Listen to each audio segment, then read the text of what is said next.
औलाद से ज्यादा, यानी कि दुनिया की हर चीज से ज्यादा मुझसे मोहब्बत न करे। आमना के लाल फरमाते हैं वो उस वक्त तक कामिल मोमिन हो नहीं सकता, गोया माँ से भी ज्यादा प्यार करे किससे? हुजूर से। बाप से भी ज्यादा प्यार करे किससे? हुजूर से। औलाद से भी ज्यादा प्यार करे किससे? हुजूर से। रिश्तेदारों यानी सारी दुनिया से ज्यादा प्यार करे किससे? हुजूर से। सही माना में वही कामिल मोमिन हुआ करता है।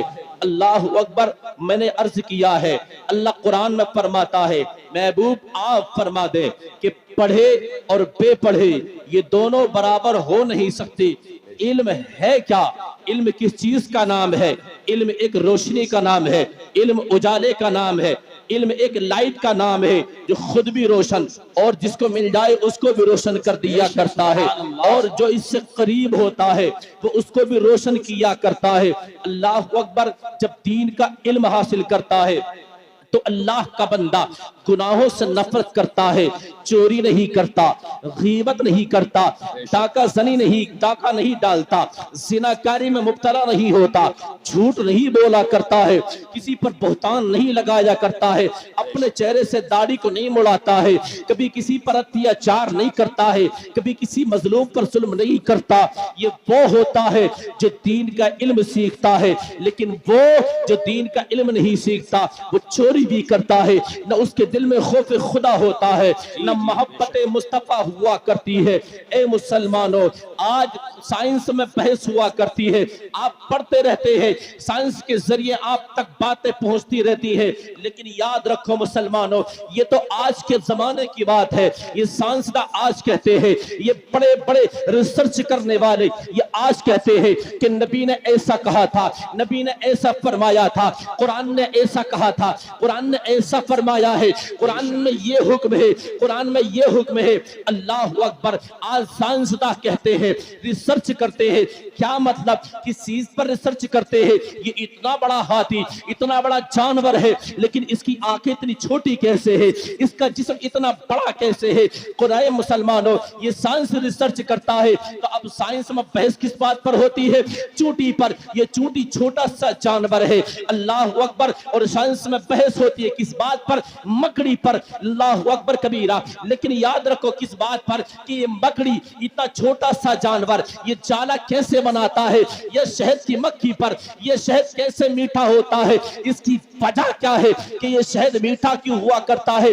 ऐ मुसलमानों, ये तो आज के जमाने की बात है, लेकिन मैं आपको बताना चाहता हूं, बड़े बड़े साइंसदान आज इस बात को कहते हैं कि शहद की मक्खी जो अपना शहद बनाती है उसका शहद मीठा इसलिए होता है। यह हाथी इतना बड़ा जानवर है, ये मकड़ी जाला कैसे बनाती है? अल्लाह अकबर कबीरा। लेकिन हम कुरान का मुताला करें, आज से 1450 साल पहले अगर हम जाएं तो जो बड़े बड़े साइंसदान आज बहस करते हैं किस पर? हाथी पर। लेकिन जब कुरान पढ़ते हैं तो अल्लाह तबारक व तआला ने कुरान के अंदर सूरे फील को नाजिल फरमा दिया। आज बहस होती है मकड़ी पर, अल्लाह अकबर। लेकिन पढ़ो कुरान पाक को, पैगंबर कुरान पाक को पढ़ो, आज बहस होती है मकड़ी पर। लेकिन अल्लाह ने कुरान पाक के अंदर अनकबूत नाम की सूरत अल्लाह ने कुरान के अंदर नाजिल फरमाई। अल्लाह अकबर कबीरा। शहद की मक्खी पर बहस होती है, लेकिन अरबी के अंदर उसको नहल बोला जाता है, लेकिन कुरान पढ़े तो नहल नाम की सूरत आज से 1400 साल पहले कुरान पाक के अंदर मौजूद है। अल्लाह अकबर। तो कुरान सिर्फ ये नहीं है कि साफ पढ़ करके लोग इमामत करेंगे या मदरसे के मुदर्रिस करेंगे, मुदर्रिस बनेंगे। अल्लाह अकबर। यही नहीं है, बल्कि कुरान या मजहब इस्लाम वो मजहब है जो खुद मजहब इस्लाम वो है, और कुरान पाक अल्लाह की वो किताब है। ए मुसलमानों, जो इसको पढ़ता है अल्लाह तबारक व तआला उसके नामे आमाल में नेकी इकट्ठा करता है। अल्लाह अकबर। मेरे पैगंबर आसम ने इरशाद फरमाया, खैरुकुम मन तअल्लमल कुरान व अल्लमा। सबसे बेहतर वो है जो खुद सीखे और दूसरों को सिखाए। सुभान अल्लाह। नारे तकबीर, नारे रिसालत, मसलके आला हजरत अल्लामा मुफ्ती सरफराज हुसैन साहिब क़िबला। नारे तकबीर, नारे रिसालत। पहले स्टेज की तवज्जो का तालिब हो। तो अल्लाह के नबी सल्लल्लाहु अलैहि वसल्लम दोनों आलम के मालिक व मुख्तार, जिनके सदक़े में अल्लाह ने सारी कायनात को वजूद बख्शा, वही नबी फरमाते हैं खुद सीखे और दूसरों को सिखाए। तो ए मुसलमानों, अपने बच्चों को कुरान का आलिम बनाओ, कुरान का तालीम बनाओ, अपनी बच्चों को दीन की तालीम से आरास्ता पैरास्ता करो। इसलिए कि जिस घर के अंदर बच्ची कुरान पढ़ा करती है, अल्लाह के नबी सल्लल्लाहु अलैहि वसल्लम, दोनों आलम के मालिक व मुख्तार, मेरे आका सल्लल्लाहु अलैहि वसल्लम ने इरशाद फरमाया, मेरे आका फरमाते हैं कि सबसे पहला मदरसा माँ की गोद हुआ करती है। माँ की गोद सही तो बच्चा सही। माँ की गोद अगर यानी अगर माँ अगर कुरान पढ़ने वाली हो तो बच्चा कुरान पढ़ने वाला होता है। माँ अगर नमाज पढ़ने वाली हो तो बच्चा नमाज पढ़ने वाला होता है। माँ अगर आबिदा हो तो बच्चा मुत्तकी होता है। माँ अगर मुत्तकिया हो तो बच्चा भी नमाजी हुआ करता है। माँ अगर आबिदा हो तो बेटा अब्दुल कादिर जैसा होता है। माँ अगर शाहिदा हो तो बेटा गरीब नवाज जैसा होता है। और माँ अगर आबिदा और शाहिदा हो तो बेटा अपने वक्त का ताजे शरीयत हुआ करता है। सुभान अल्लाह, सुभान अल्लाह, अल्लाहु अकबर, या रसूल अल्लाह, जिंदाबाद, जिंदाबाद, ताजुश शरियत, ताजुश शरियत, आला हजरत आला, अल्लाह या रसूल अल्लाह। माशाअल्लाह, अल्लाह इस इंसान को करोड़पति बना दे। आमीन, अरे जोर से कह दो आमीन। आमीन। अगर आपकी बस्ती में या आपके मिलने वालों में कोई करोड़पति बन जाएगा तो भाई आपको कोई नुकसान है?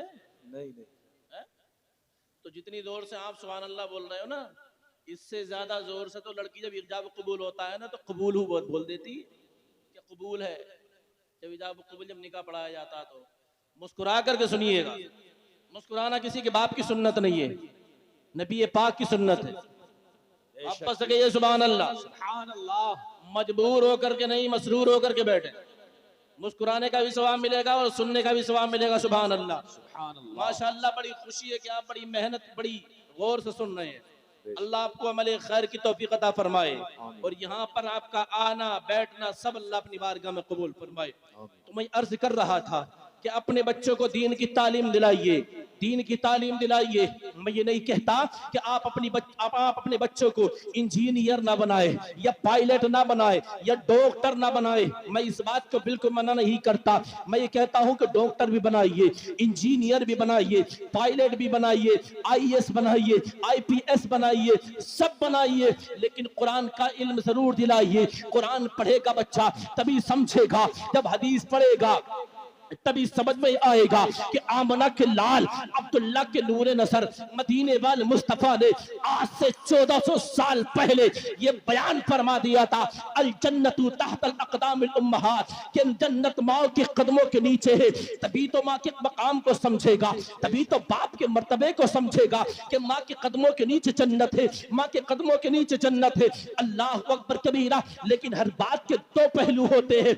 ऐसा नहीं कि माँ के कदमों के नीचे जन्नत है। अगर सवाल अगर औलाद से होगा कि तेरी माँ के कदमों के नीचे मैंने अपनी जन्नत को रखा, तूने जन्नत को चूमा क्यों नहीं, तो याद रखे सवाल अगर औलाद से होगा तो सवाल तो माँ से भी होगा कि जब जन्नत मैंने जब तेरे कदमों में रखी तो तूने अपनी औलाद को इस लायक बनाया क्यों नहीं कि वो अपनी जन्नत को चूमते। इसलिए मैं माँ से कहना चाहता हूँ कि अपने बच्चों को दीन का आलिम जरूर बनाए ताकि वो समझे कि हमारी माँ का मकाम ये है, हमारे बाप का मर्तबा ये है, हमारी माँ की शान ये है। कसम खुदा की मुसलमानों, आज तो हालात बड़े नाजुक है। बेटा ऐश की जिंदगी गुजारता है, न उसको बाप की परवाह है, न उसको माँ की फिक्र है। माँ भी बीमार है, बाप भी बीमार है, बाप बीमार है दवाई के लिए परेशान है, माँ बीमार है दवाई के लिए परेशान है। लेकिन ये बच्चा, जिस बच्चे को माँ ने बड़ी मोहब्बत से पाला, बड़ी मोहब्बत से पाला, ये वो बाप के जिसने कमाई की, जिसने मेहनत की, न रात को रात समझा, न गर्मियों को गर्मी महसूस किया, न सर्दियों को सर्दी समझा। अल्लाह अल्लाह अकबर कबीरा। आप क्या समझते हैं जनाब, बड़ी मेहनत करनी पड़ती है औलाद की परवरिश करने में, पेशानी का पसीना जो एक एड़ी पे उतर जाया करता है, लेकिन अल्लाह अकबर जब बच्चा जब जवानी की दहलीज पर कदम रखता है तो माँ को माँ कहते शर्माता है, बाप को बाप कहते उसको हया आती है। अल्लाह अकबर। लेकिन चले हैं अब कहा, कभी गरीब नवाज के दर पर, कभी साबिर पिया के दर पर। मैं इसका मुखालिफ नहीं कि साबिर पिया के दर पर न जाओ, गरीब नवाज के दर पर न जाओ, जाओ बड़े फैज मिला करते हैं अल्लाह वालों के दर से। लेकिन याद रख लेना, अपने सीने पर हाथ रख करके जरा सोचना, क्या अल्लाह वाले अहले स्टेज की तवज्जो, क्या अल्लाह वाले क्या उसकी चादर को कबूल फरमाएंगे कि जो अपनी माँ को बीमार घर में छोड़ करके गया हो? क्या अल्लाह वाले उसकी चादर को कबूल फरमाएंगे जो अपने बाप को घर में बीमार छोड़ करके किसी अल्लाह वाले के आस्थाने पर गया हो? चाहे वो गरीब नवाज हो, चाहे वो गौसे आजम हो, चाहे वो साबिर पिया हो, चाहे वो वारिस पाक हो, कोई भी हो, लेकिन याद रखो मुसलमानों, न उसकी चादर कबूल हो सकती है, न उसका जाना कबूल हो सकता है। याद रखो, अगर परेशानी है, अगर मुसीबतों ने घर में डेरा जमा लिया है, अगर मुसीबतों ने घेरा है, किसी के पास मत जा, न कलियर जा, न अजमेर जा, लेकिन सबसे पहले अपनी माँ के पास चला जा, अपनी माँ की बारगाह में अर्ज कर, मेरी माँ तेरी जबान में मेरे रब ने बड़ी तासीर रखी है। कसम खुदा की मुसलमानों, अगर माँ ने 2 रकत नमाज पढ़ करके अपने आंचल फैला करके तुम्हारी कामयाबी के लिए दुआ कर दी, तो याद रखो अल्लाह माँ बाप की दुआ को औलाद के हक में कभी रद्द नहीं फरमाता। सुभान अल्लाह। नारे तकबीर, नारे रिसालत, मसलके आला हजरत, फैजाने आला हजरत, नारे तकबीर। अल्लाह कभी रद्द नहीं फरमाता है। अल्लाह अकबर कबीरा।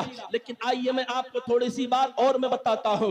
अल्लाह अकबर कबीरा, ये मदरसे में पढ़ने वाले बच्चे, ये कुरान का इल्म लेने वाले, अपने असातिज़ा इकराम की बारगाह में बैठने वाले, याद रखो आज के दौर में होता क्या है, उस्ताद की बड़ी अहमियत हुआ करती है, बड़ा मकाम होता है उस्ताद का, बड़ा मर्तबा होता है उस्ताद का। जनाब, माँ से बाप से भी बड़ा मकाम उस्ताद का होता है। किस लिए? इसलिए कि माँ आप उसके जिस्म की परवरिश करते हैं, उसके जिस्म को परवान चढ़ाते हैं, लेकिन उस्ताद वो होता है जो उसके ईमान की परवरिश करता है, जिसका कोई मोल नहीं हुआ करता।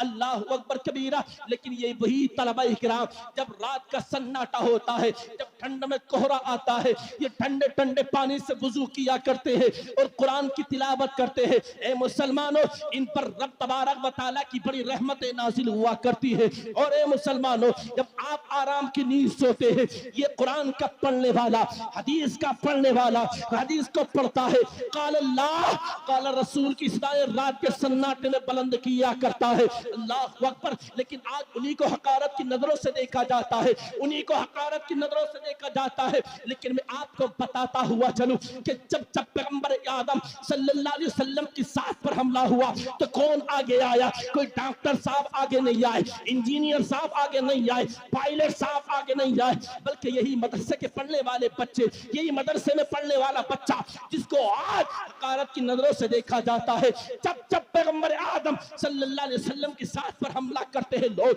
यही आगे आते हैं। जब कुरान पर हमला होता है, यही उलमा आगे आया करते हैं। अल्लाह अकबर कबीरा। और ये सबों को, उन तमाम गद्दारों को, उन तमाम बागियों को ये चैलेंज देते हैं, हक के शेदाई है, बातिल को कुचल डालेंगे, गर्दिशे वक्त भी उलझा तो मसल डालेंगे। हमने जिस दौर को चाहा है बदल डाला है, हम जिस दौर को चाहेंगे बदल डालेंगे। सुभान अल्लाह, सुभान अल्लाह। हम जिस दौर को चाहेंगे बदल डालेंगे। अल्लाह अकबर कबीरा। लेकिन याद रखो मुसलमानों, हाफिज कुरान का मकाम क्या होता है, आलिम रब्बानी का मकाम क्या होता है। एक आम इंसान जब उसका इंतकाल होता है तो मसाजिदों के अइम्मा हज़रात दुआएं मग़फ़िरत करते हैं, मदरसे के मुदर्रिस दुआएं मग़फ़िरत किया करते हैं, खानदान के लोग दुआएं करते हैं, उसकी अल्लाह मग़फ़िरत फरमाए, उसकी अल्लाह मग़फ़िरत फरमाए। ए मुसलमानों, ये वो इंसान होते हैं जो आम हुआ करते हैं, उनकी मग़फ़िरत के लिए मदरसे के मुदर्रिस दुआ करें, उनकी मग़फ़िरत के लिए मसाजिदों के इमाम दुआ करें, उनके लिए तलबा इकराम दुआ करें। अल्लाह अकबर। लेकिन आलिम रब्बानी वो होता है कि जिसकी मग़फ़िरत के लिए अल्लाह के फरिश्ते दुआ करते हैं, समंदर में रहने वाली मछलियां उनके लिए दुआएं खैर करती है, और सुराखों में रहने वाली चूटियां इन्हीं के लिए दुआएं खैर किया करती है। अल्लाह अकबर। मेरे आका फरमाते हैं कि जब आलिम रब्बानी जब किसी बस्ती से गुजरा करता है तो अल्लाह तबारक व तआला 40 दिन तक उस बस्ती के अंदर बेपनाह बरकतें नाज़िल फरमाता है। बेशक सुभान अल्लाह सुभान अल्लाह। आलिम रब्बानी जब किसी बस्ती से गुजरता है तो अल्लाह रब्बुल इज्जत उसके लिए यानी उस बस्ती के अंदर 40 दिन तक उस बस्ती के अंदर बेपनाह बरकतें नाजिल फरमाता है। और सुनो, अल्लाह अकबर। मेरे आका फरमाते हैं कि जब मदरसे का पढ़ने वाला बच्चा तालिबे इल्म जब तालिबे इल्म नारे रिसालत मसलके आला हजरत फैजाने आला हजरत उलमाए अहले सुन्नत नारे तकबीर नारे रिसालत। माशाअल्लाह माशाअल्लाह, इनका आना हमारे जाने की दलील है। मौलाना मुफ्ती असलम साहिब किबला बहुत जल्द आप हज़रात के सामने हाजिर होंगे। बस मैं बहुत जल्द अपनी गुफ्तगू को समेट रहा हूँ।